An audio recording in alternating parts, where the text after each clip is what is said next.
Brahmagiri BJP संभाव्य प्रार्थी तालिकार अछंती उपासना महापात्र। तेबे केंद्रमंत्री धर्मेंद्र प्रधान संबित पात्रों सह उपासना आसी पवित्र दोल पूर्णिमा महाप्रभु को दर्शन करिसेंती। निर्वाचन मैदान को ओह्लाइबा पूर्व महाप्रभु आशीर्वाद ने उपासना निर्वाचन लड़ाई आरंभ करिवे। तेबे तांकर प्रस्तुति बेस भल रही। ब्रह्मगिरी निर्वाचन मंडलीर प्रत्येक पंचायत बुली से लोकों को भेटुचंती, लोकों समस्या मध्य बुझुचंती।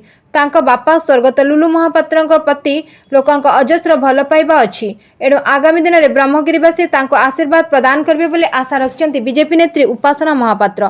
तेबे बीजेडी उमाकांत सामंतराय प्रार्थी हेबा नै दल ग्रीन सिग्नल देला परे उमा ब्रह्मगिरी जाई रोड शो करी निजर शक्ति प्रदर्शन करिसेंती। तेबे बीजेपी नेत्री उपासना कहिसेंती गणतांत्रिक राष्ट्र रे प्रत्येक प्रार्थी निजर राजनीति अनुଯାयी कार्य करिवे, सेथिरे से किछि टिप्पणी देबे नाही। तेबे से लोकंक सुख दुख रे अछंती। तांको बापा स्वर्गत लुलु पट्टनायक दृढ़ संगठन रहिछि। एणु ब्रह्मगिरी रे से निश्चित लोकंक आशीर्वाद पाइबे बोली उपासना दृढ़ोक्ति प्रकाश करिसेंती। गत 2019 निर्वाचन रे बयस होई नथिबारु से निर्वाचन लड़ी पारि नथिले, हेले चलित निर्वाचन रे से लड़िबे बोली स्पष्ट करि सारिचंती। Bureau report Ekamra news agency.